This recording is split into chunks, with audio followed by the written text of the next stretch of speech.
Salam sejahtera murid-murid. Hari ini kita akan belajar tajuk Hormati Diri di Sanjung Tinggi, Unit 6. Okey. Pertama, kita akan baca pantun ini bersama-sama dan bincang maksudnya. Okey, mari kita baca. Dayung sampan ke Pulau Angsa, pakai sopan setiap masa. Petik ceri di tepi perigi, hormati diri di sanjung tinggi. Siang hari mencari mutiara, maruah diri patut dipelihara. Bunga matahari menyinari pagi, hormati diri sanjung tinggi. Okey, berdasarkan pantun di atas, sebutkan sikap hormati diri yang terdapat dalam pantun di atas. Ada 3. Sikap hormati diri. Yang pertama ialah pakai sopan setiap masa. Maksudnya berpakaian sopan sepanjang masa. Yang kedua, hormati diri di sanjung tinggi. Maksudnya jika kita menghormati diri kita sendiri, kita akan dipandang tinggi oleh orang lain. Yang ketiga, maruah diri patut dipelihara. Okay. Dan yang terakhir, terangkan faedah menghormati diri sendiri. Apabila kita menghormati diri sendiri, kita akan disanjung tinggi. Disanjung tinggi maksudnya orang lain pun akan menghormati kita. Baik, mari kita lihat halaman yang berikutnya. Perbandingan antara sikap 2 orang murid di mana yang perempuan ini menghormati diri sendiri, manakala yang lelaki ini tidak menghormati diri sendiri. Okey, apakah ciri-ciri yang ada pada mereka? Yang perempuan berpakaian kemas, bersih, manakala yang lelaki berpakaian tidak kemas dan kelihatan kotor serta tidak terurus. Sikap mereka di tempat perpustakaan. Yang perempuan ini membaca dengan tertib dan mematuhi peraturan perpustakaan. Manakala yang lelaki bising di dalam perpustakaan. Apakah akibatnya? Yang perempuan disukai oleh rakannya, manakala yang lelaki dijauhi oleh rakannya. Okey.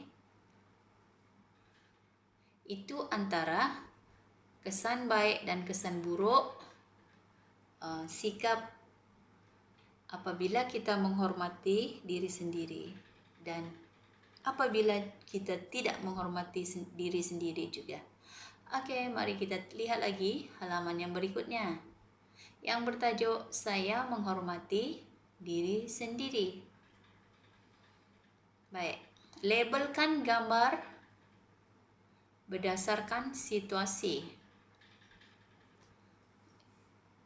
Maksudnya di sini, di tempat kosong yang bulat, tempat kosong ini kita akan letak, baik, kalau dia menghormati diri sendiri, kita akan letak nombor 1. Kalau dia tidak menghormati diri sendiri, kita akan tulis nombor 2. Okey, gambar yang pertama. Kawan dia menconteng dinding tanda sekolah. Apa yang dia buat? Kawan dia mengajak, dia cakap tidak mau. Dia menolak ajakan kawan untuk menconteng dinding sekolah. Jadi, letak nombor berapa di sini? Adakah dia menghormati diri sendiri? Ya, jadi sini nombor 1. Yang di sini pula, dia sama-sama menconteng dinding sekolah dengan kawan dia. Adakah ini menunjukkan dia menghormati diri sendiri? Tidak. Jadi kita letak nombor 2. Okey. Yang ini dia duduk di tempat menunggu bas. Okey. Dia duduk dengan tertib. Adakah dia menghormati diri sendiri? Ya. Jadi ini nombor 1. Okey, tengok pula di sini. Dia sedang bermain, malah pijak lagi di atas bangku. Bangku itu digunakan oleh dia dan orang lain juga. Kasihan kan nanti bangku itu akan kotor. Jadi adakah murid ini menghormati diri sendiri? Tidak. Jadi dalam kotak ini nomor 2. Okey. Halaman yang berikutnya.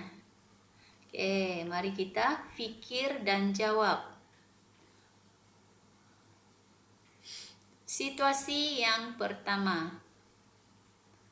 Semasa pulang ke rumah, rakan kamu mengajak kamu pergi ke taman permainan. Apakah tindakan kamu? Tindakan kita jika kita menghormati diri sendiri, kita akan menolak ajakan kawan dan terus pulang ke rumah. Jangan balik sekolah terus pergi merayau-rayau atau bermain. Situasi yang kedua. Kamu hendak keluar bermain dengan kawan. Apakah tindakan kamu? Bolehkah kita terus saja pergi bermain dengan kawan? Tidak boleh. Kita harus meminta kebenaran daripada ibu bapa terlebih dahulu. Kalau mereka membenarkan, barulah kita keluar bermain. Yang ketiga. Kamu mengantuk semasa guru sedang mengajar. Apakah tindakan kamu?